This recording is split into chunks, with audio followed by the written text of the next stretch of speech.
Hak saya lah kepada staf-staf saya, pekerja-pekerja saya yang dari Indonesia, daripada Aceh ni, kena ada satu sifat tanggungjawab lah, kan? Jangan lari macam tu saja. Memang orang Indonesia datang sini memang bagus. Mana ada tengok orang Indonesia lompat, tidak ada. Apa yang dapat? Dia ni tinggalkan baby 3 bulan seorang-seorang tau. Ditipu duit abangku 6,000. Inilah ya perangai-perangai segelintir pembantu asal dari negara kita Indonesia ya. Banyak kejadian-kejadian yang terjadi dalam negara Malaysia ni ya. Contohnya macam ini. Dapati beberapa orang GRO dari Indonesia, dari berbagai daerah yang ada di Indonesia ya. Baik oleh majikan-majikan di Malaysia, namun kalian masih saja menjadi ular.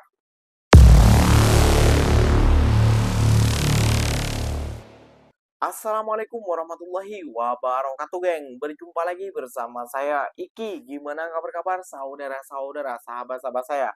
Semoga kabar kalian selalu baik-baik saja, dilindungi oleh Allah Subhanahu wa taala, dijauhkan dari segala bala musibah dan diberi umur panjang. Amin ya rabbal alamin. Oke, geng, seperti biasanya di video kali ini Ikinya akan nge-reaction beberapa video yang telah di-tag maupun yang telah terjumpa di TikTok. Dan di video kali ini Kinya akan ngesan sebuah video lagi-lagi ya Kinya pekerja Indonesia membuat onar ataupun membuat malu nama Indonesia di negara Malaysia, geng. Kenapa, geng? Banyak kelakuan-kelakuan pekerja kita di Malaysia ini membuat malu bangsa Indonesia lah, kayak gitu, geng ya. Setelah dibayar lari dan mencuri barang dan lain sebagainya lah, dan dicari juga oleh pihak polisi dan dicari juga oleh majikan, kayak gitu ya, geng ya. Namun meskipun seperti itu, namun para majikan ataupun para orang Malaysia ini, geng, masih menganggap orang Indonesia ini baik di matanya, geng. Tolonglah buat para pekerja Indonesia sadar diri dan juga tahu diri. Kalian udah diterima baik di negara Malaysia, udah dapat kerja di Indonesia, lihat sendiri cari kerja seperti apa, kayak gitu loh. Susahnya minta ampun. Ya, bukan gak ada. Namun cukupkah untuk makan sehari-hari? Ya, cukup. Namun untuk kebutuhan lain tidak cukup, geng. Kayak gitu ya, geng ya. Jadi syukuri apa yang ada di kerjaan hari ini. Kayak gitu ya, geng ya. Oke, geng, nggak usah berlama-lama sampai tokennya turun tangan sini. Jom kita simak bersama-sama. Namun sebelum simak, jangan lupa dulu dong, geng, sokong channel ini dengan cara apa? Subscribe, like, komen, and share-nya. Apa benda, silakan komen di bawah. Janji jangan bergaduh. Oke, kita simak dulu videonya. Let's go. Assalamualaikum. Nasihat saya lah kepada staf-staf saya, pekerja-pekerja saya yang dari Indonesia, daripada Aceh ni, kena ada satu sifat tanggungjawab lah, kan? Jangan lari macam tu saja. Bayar gaji je. Tengok kerja ni tak berapa lama, 5-6 hari je dah lari, dah cari tempat lain. Tak boleh. Kita kerja kasih siap satu site supaya token mesin ataupun token projek pun tidak terbengkalai.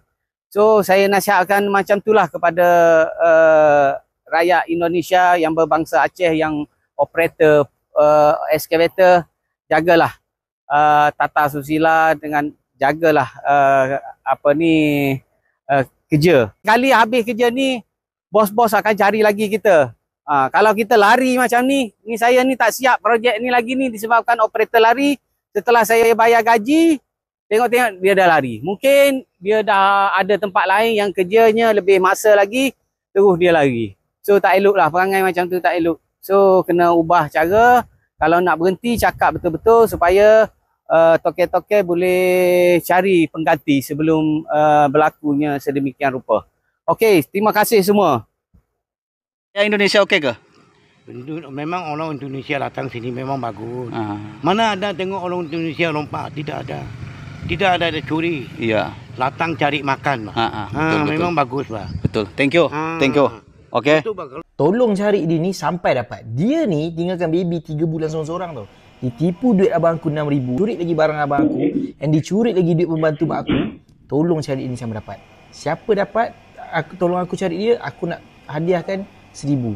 Kita kena cegah orang-orang gila macam ni supaya orang lain tak terkena. Dia macam ni. Last week kita orang semua tak ada KKL, kita orang dapat station. Jadi abang aku tumpangkan anak-anak dia kecil-kecil dekat rumah mak aku. Tahu-tahu si Tia ni curi duit, bawa lari barang-barang abang aku and tinggalkan baby umur 3 bulan seorang-seorang dalam bilik. Tak sokong ajar. Janganlah nak katalah kita orang ni zalim ke apa sebab tu lari. Dia ni majlis kahwin pun kita orang yang uruskan, birthday dia pun kita orang sambut bagi hadiah, makan satu meja pun kita orang duduk bagi sekali, bercuti pun bawa dia enjoy sekali. Dulu masa dia nak balik, elok je kita orang hantar, terima je, siap hantar balik lagi. Tahu-tahu sekarang lari curi duit pembantu mak aku. Bawa barang lari abang aku. And sebelum tu, betul tak? Paling kelakar, sebelum dia nak lari tu kan, dia pergi pinjam dulu pembantu-pembantu rumah kat sini. And dia dah pinjam, terus hilang lari. Tak berbaloi lah. Serius Tia. Kamu tahu tak berbaloi langsung kamu nak masuk neraka sebab kamu bawa lari nilai dekat 10,000. Buat malu je kamu curi 10,000 sampai polis nak kena cari, immigration cari kamu. Orang kampung pun boleh tak mengaku kaum tau. Buat malu je lah Tia. Nanti kamu, bila anak kamu dah besar, anak kamu tengok yang mak dia tu adalah pencuri. Suami nak mengaku isteri pun malu tau, bini ni pencuri. So, siapa-siapa yang dapat tahu dia ni dekat mana, tolong kontak nombor ni atau serah pun je lah dekat polis. So, whoever yang ada nombor kontak, yang tahu dia ni dekat mana, tolong aku, kita cari dia ni sampai dapat. Aku nak hadiahkan korang sedikit imbuhan and kita make sure supaya orang lain lagi tak terkena. Sampai dapat. Dia ni tinggalkan baby 3 bulan seorang-seorang tau. Ditipu duit abang aku 6,000. Inilah ya perangai-perangai segelintir pembantu asal dari negara kita Indonesia ya. Banyak kejadian-kejadian yang terjadi dalam negara Malaysia ni ya. Contohnya macam ini. Dahlah dia tipu duit majikan dia 6,000, dia tipu, dia curi lagi duit pembantu emak dia curi lagi barang-barang majikan dia tinggalkan lagi anak majikan dia yang umur 3 bulan. Banyak kejadian macam ni terjadi dalam negara Malaysia. Jadi kepada engkau Kokori ya, sebelum kau cakap majikan-majikan dalam negara Malaysia ni tak berperi kemanusiaan lah, tahan paspor pembantu dia lah ya. Cuba tengok ni perangai-perangai rakyat Indonesia, segelintir lah, tak semua. Baik pun majikan tu ya, tetap dia buat hal. Apalagi majikan tu tak baik. Kalau majikan tak baik, lagilah dicakap majikan tak berperi kemanusiaan. Ini majikan baik pun ya, tetap juga tak tahu berterima kasih. Kita berbicara berdasarkan data, fakta dan bukti ya. Kemaksiatan yang terjadi dalam negara Malaysia ini tak dipungkiri pelakunya kebanyakan dari warga negara asing.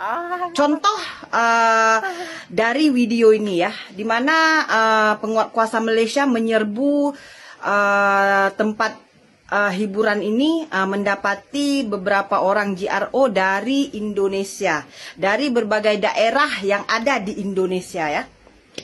Jadi kita berbicara berdasarkan fakta ya, bukan omon-omon, bukan omong kosong. Nah, jadi kemaksiatan dalam negara Malaysia ini pelakunya memang banyak dari kalangan warga negara asing. Contoh si Halijah. Ya, Halijah selama 25 tahun yang lalu dia telah menjadi GRO di dalam negara Malaysia ya. Sekarang dia ada tobat. Ada benernya juga apa yang dikatakan oleh Kak Jantung Pisang. Kak JP lah ya kayak gitu ya geng ya. Biasanya netizen ini memanggilnya JP kayak gitu ya geng. Memang kalau dia bicara tidak disaring kayak gitu ya geng ya. Memang garang lah kayak gitu istilahnya ya geng ya. Namun ya geng ya, meskipun seperti itu orang Malaysia ini masih berpikiran pijak menurut saya kayak gitu. Pijaknya gimana? Ya, nggak mungkin semuanya, ada juga sebagian. Itu hanya oknum-oknum saja. Seperti itu, geng. Ikinya salut kepada orang Malaysia kayak gitu ya, geng ya. Jadi, come on lah. Buat para si Kokori bodoh, Kokori tolol, sorry juga. Kokori belum, sorry juga. Keceplosan, namun ini fakta juga kayak gitu ya, geng. Yang selalu menyebut negara orang, kata Kak JP ya, geng ya. Selalu mengurusin negara orang. Lebih baik kau ngurusin negara kau dan negara kita. Kayak gitu, geng ya. Amburadul. Oke, geng. Apa namanya, geng? Jadi, orang-orang Indonesia ini, geng ya, udah diterima baik di negara Malaysia, namun menjadi ular kayak gitu ya, mengular kayak gitu. Ular tuh mah berbisa, geng, kayak gitu ya, geng ya, di negara Malaysia sendiri. Kasihan lah geng, kalian udah diterima baik oleh majikan-majikan di Malaysia, namun kalian masih saja menjadi ular. Wah, buat malu negara Indonesia saja kalian geng. Lebih baik tidak payah pergi ke Malaysia, balik saja ke kampung kalian kalau perangai kalian masih kayak gitu. Oke geng, mungkin videonya sampai di sini saja. Semoga video ini bermanfaat dan semoga kalian suka dengan video ini. Terima kasih banyak buat kalian yang telah like, comment, and share-nya. Ikinya pamit undur diri dulu. Wassalamualaikum warahmatullahi wabarakatuh geng. Berjumpa lagi tahu di mana di next video. Bye bye.